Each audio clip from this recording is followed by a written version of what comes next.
What's up, everybody? PJ Braun here. This is PJ installment number 4 for legs. We always start with the clock in the beginning. We actually started about 20 minutes later than normal today. Mondays are kind of crazy at the office, and it was harder to get here on time. Anyway, starting off, what I do nowadays, I do hams and quads on the same day. So that's a little bit different than when I was training for bodybuilding shows competitively. I usually had a hamstring day and a separate quad day. I actually did do a lot together though. So this is not something that would be out of the ordinary for me. I like to start out with either the lying hamstring curl or the seated hamstring curl, and I do a lot of reps. I do sets of 20, really concentrate on the squeeze, get myself all warmed up. And then I like to do a unilateral exercise. If your gym has one of these unilateral or quote unquote single leg hamstring machines, I really can't stress the importance of these enough. Most people have some sort of hip or spinal imbalance that causes one leg to be shorter or your hips to be rotated out of place. And it's a very easy to overwork one of your legs. And I've seen a lot of people with one leg bigger than the other. I do. So I like to do a lot of individualized stuff like this, because when you have those imbalances and one side gets stronger than the other, you wind up getting worse injuries down the road. And I do like to go pretty heavy on those single leg hamstring curls. The one thing that, as far as hams go, that I'll go pretty heavy on. Like I said, if I start with the seated, I'll usually wind up finishing off with the lying ham curl, and vice versa. If I start with the lying ham curl, I'll finish off with the seated. I always do those single legs in the middle. But as far as the seated and the lying ham goes, I'm looking at about 4 sets for each exercise, and I'm shooting for like 20 reps, 15 minimum. And then as far as the seated, as far as the single leg hamstring curls go, I'll go heavier on those. I'll go down to 10 reps. But I feel with hamstrings, it's important that your reps are explosive. You're going to explode the heels up towards your glutes and then control it on the way down. Your hamstring is an explosive muscle. It controls running and sprinting. So if you think of how explosive of a motion that is, it makes sense that you would use your contractions to be explosive like that. Now, you're going to say to yourself, wow, look at this big guy just doing 2 plates on the leg press. What a pussy. I'm sure I'll get some of those comments underneath, and that's okay. What I do, and this is really hard, this is something I've been doing for years, and I love to start the quad portion of my workout like this. I put 2 45s on each side of the leg press, and I go for 20 reps, right? Which I can do no problem. As soon as I do that, I get off, I put another 45 on each side, and I shoot for 20 reps again. I keep on doing this as one continuous long set until I get to the point where I cannot get 15 reps, okay? That's my cutoff. So usually on a good day, I'm gonna get to about 7 or 8 plates on each side before I can't hit 15 anymore. Now remember, this is all in a row. The only rest you're taking is the time that it takes for you to get off and throw those 45s on. At this point in the diet, I'm really gassed out, so I think I only made it to 6 plates today. Plus my back was kind of bothering me for some reason. I think it might have been something to do with the higher carbs that I ate the day before. But what happens is when I get to my heaviest set, where I can't get my 15 reps minimum, I then cut the weight exactly in half. So if it's 7 plates, we'll say I go to 3 or 4. If it's 4 plates, I go to 4 on each side. And I go for an all-out burnout set, which could be anywhere, depending on the day, from 20, 25 reps to I've done as much as 100 before. And there's lots of people that have trained legs with me that know I do love 100 rep sets on the leg press. And I also want you to notice, because there's going to be people that are like, oh, his range of motion is terrible. I'm actually doing this on purpose. My feet are close together, and I'm concentrating on keeping my knees in. When you let your knees come out and get a farther range of motion, you activate your hamstrings and your glutes a lot more. Now, there's nothing wrong with that, but my hamstrings and glutes are already pretty fatigued from what I did, so I want to focus really hard on my quads. I want to build my quads as much as possible, and that is why I'm doing it in this particular manner. Also, when you concentrate on holding your knees in like that, just like when you do a hack squat, you can really stimulate, I believe at least, the outer part of your quad, the sweep, so to speak, a lot more. So this is something that I focus on a lot. As soon as you open up that stance and let those knees come out to the side of your body and get that super deep range of motion, which definitely has its place, you start stimulating a lot of the extra muscles more. This is the one exercise that I typically will go heavy on these days. This is a reverse hack squat. The way that I do it on this specific hammer strength machine, this is the only machine I like to do these on, it almost mimics a front squat. which is an outstanding quad builder, but beats up your shoulders. I can't do front squats at all anymore because of my shoulder injury.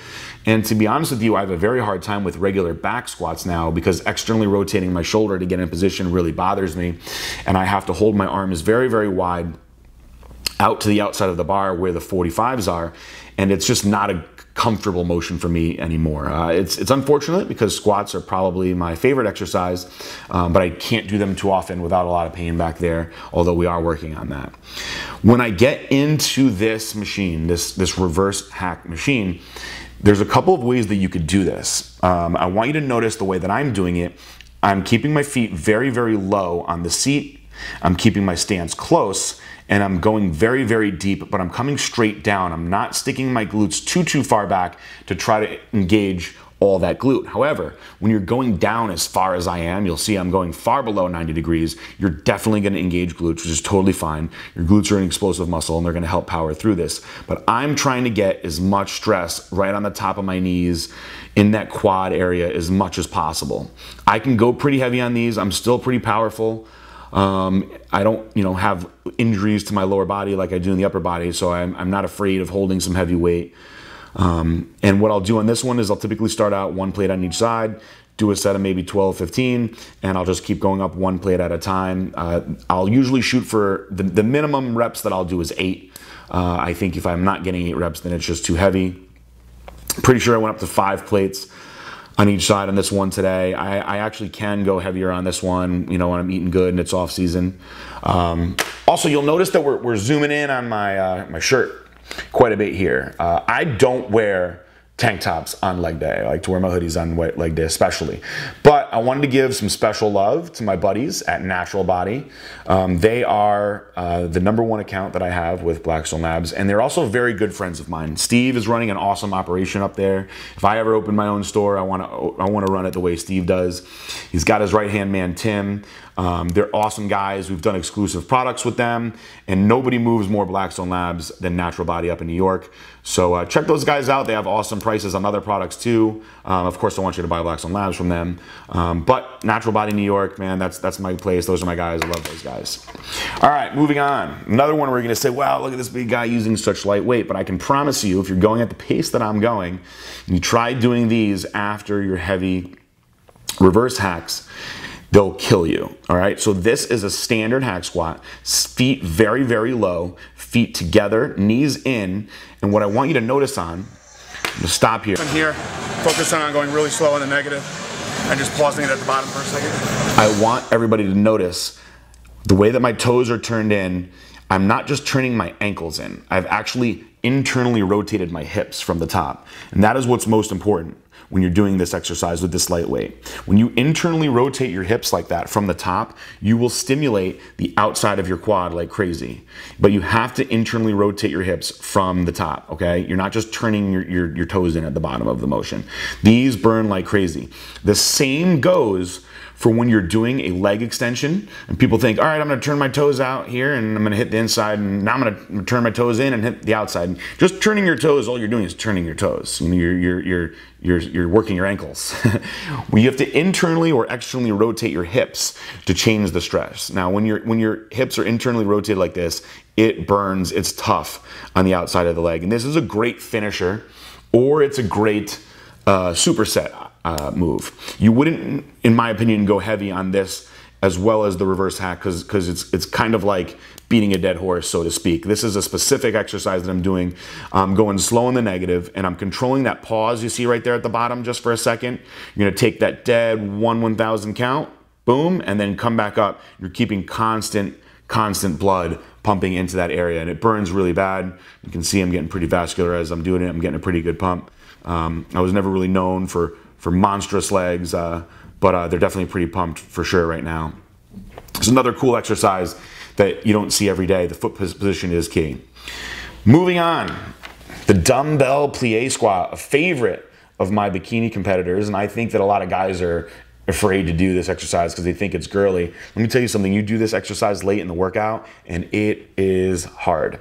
If you're not gonna do a squat too, then you definitely gotta throw these in. Much like the sumo deadlift, you're taking a wide sumo or plie stance, where your toes are pointed outward. You're letting your knees travel over your toe, and you're dropping your glutes down deep as possible, pushing through your heels to squeeze the glutes all the way up. This is pure glute stimulation. It burns like crazy, and it's also gonna crush your inner thigh. So for all the ladies that watch these videos, this should be a staple in your routine because it's gonna nail that inner thigh, that ham glute tie-in area like crazy. Show the lab action, why not, for a leg day, right? Makes a lot of sense. But it's gonna help tie everything in back there. You know, you don't wanna focus all on just hams and quads because you're a guy, you don't care about your butt. You think, oh, I'm doing squats, that'll hit my butt. This is something I really think, especially for you guys that are you know, having maybe some weaknesses in your ham glute tie-in area for your back double bi, stuff like that. Or if you just want some more roundness back there, this is how you're gonna really, really stimulate that area. And if you want a great exercise to pair with this for superset purposes, because you know I like to do a lot of supersets and giant sets, a good old-fashioned Romanian deadlift is a great, great combination to this, which you'll see me doing right now. I cannot go heavy with these after doing all that other stuff, especially if you're gonna superset with a dumbbell plie squat. I'm good with about a plate.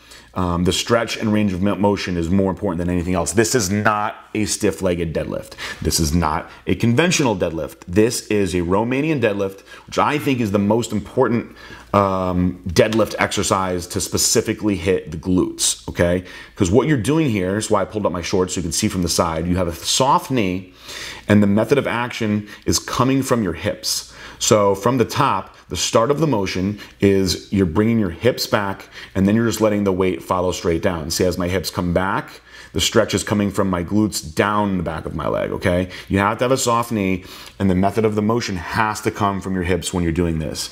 This is another one, ladies, this is gonna really, really hammer that ham glute tie-in, make that butt look super round and tight at the bottom. And guys, like I said, you're weak in the back double bi, you know, back lat spread department, this is an exercise that you wanna have in.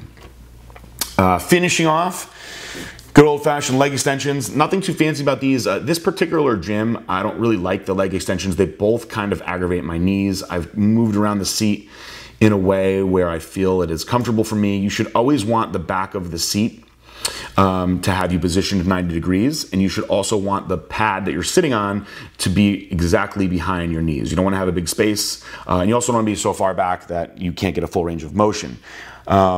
Some people will say that you shouldn't lock out your knee on this exercise, and that it's not safe for your knee. I disagree.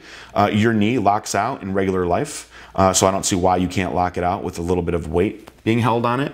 But if you do have a knee injury and you're gonna isolate the knee joint in a machine like this, this is probably not something for you.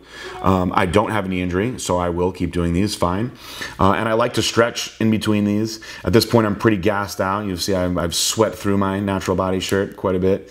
I don't stretch really too much in the beginning of my leg workouts. I do think that when you stretch in the beginning of a workout cold, you can increase your chance of injury. But once you've got the blood flowing, when you do some light stretching like this, just very light static stretching, you can actually increase your range of motion, increase the amount of blood that you can drive into the joint, in theory, expanding the fascia so you can get more growth. I'll typically do all the exercises just like every other body parts you've seen. It's pretty repetitive here. I'll do about 4 sets per exercise. One thing that I really love with leg extensions, just like I said when I was doing the hamstring curls, is I will do single leg hamstring leg extensions, unilateral, for the same reason that I said it's important to do this, the single leg hamstring curls. The same thing here. You want to work out any imbalances, and these are great ways to do it. Now you could do that with all kinds of exercises. You can do single leg squats, lunges, all kinds of stuff. Today it just happens to be that I'm doing them isolated in machines. And I actually will do them both in the same workout. Maybe I'll do 3 or 4 sets of regular leg extensions, and then I'll do 3 or 4 sets of single legs. And I know this seems like a lot of volume, but we have discussed in all the videos that I'm a volume guy. I like a lot of volume. I don't do anything that is joint crushing or bone breaking as far as weights go. So I feel that I have to do more volume and flush as much blood as possible into the joint, into the muscle, forcing everything to grow. Almost done here. What I did was I worked my way up and then I progressively worked my way down. You'll see that I'm not able to even get too many reps anymore at this point. I strategized a high carb day before this workout. I usually always do that. If people are curious, the way that I structure my dieting, my meal planning, I usually do legs on Mondays. Sundays I rest. I do still do cardio, but I keep my carbs, or if I were to have a cheat meal, on that Sunday so I can fuel up for the workout. There's one last exercise that I wanted to show you guys. If you don't have the hammer strength, or perhaps Cybex single leg hamstring machine you saw me doing in the workout, do them in a lying hamstring machine like this. It's actually, you'll be surprised how much tougher it is to do it with just one leg. And it's okay. You want to focus on form and squeezing that one leg and working out those imbalances. But I wanted to throw this in here to show you guys the form on it. I don't love this lying hamstring curl either. I like the ones that are actually completely flat, not angled up like this. But whatever one your gym has, you can make good use of it. And there you go. That's my leg workout. Lots of volume. The Beat PJ codes are still in effect for discount at Blackstone Labs is 15% off, and 20 at Prime. There's the clock. You could not do this workout in 45 minutes. I tried my best. It's just too much volume. Thanks, guys. Next video is coming soon.